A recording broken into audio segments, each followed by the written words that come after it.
Hello friends, ஒரு சில food items முதல் தடவை செய்யும் போது சரியா வரலைன்னா கூட 2வது தடவை 3வது தடவை செய்யும் போது ஓரளவுக்கு பெர்ஃபெக்ட்டா வந்துடும். ஆனா இது வரைக்கும் நிறைய அட்டம்ஸ் எடுத்திருக்கேன் வீட்ல இந்த ஜோளத ரொட்டி செய்யறதுக்காக. ஒரு தடவை கூட பெர்ஃபெக்ட்டா வந்தது கிடையாது. ரொட்டிக்காக பிணைஞ்ச மாவை தோசை ஊத்தி சாப்பிட்ட நாளெல்லாம் உண்டு. இந்த ஒரு ரொட்டி செய்யறதுக்கு மட்டும் ஹேண்ட் கோஆர்டினேஷன் ப்ராப்பரா இல்ல அப்படின்னா கட்டாயம் வராது. இந்த ரொட்டி தட்டுறதே ஒரு அழகு.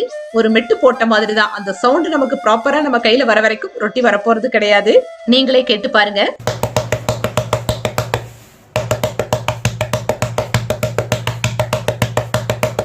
எந்த அளவுக்கு நமக்கு எனர்ஜி லெவல் இருக்கணும் இந்த ரொட்டி தட்டுறதுக்கு யோசிச்சு பாருங்க.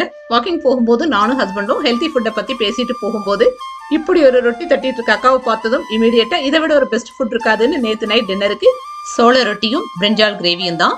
ஒரு டிராப் ஆயில் கூட சேர்க்காம சாஃப்டா செய்யக்கூடிய ஒன் ஆஃப் த பெஸ்ட் ரொட்டி இது. என் மாதிரி இந்த ரொட்டி செஞ்சு ஃபெயில் ஆனவங்க யாராலும் இருந்தா கமெண்ட்ல ஒரு ஸ்மைல மட்டும் ஷேர் பண்ணுங்க.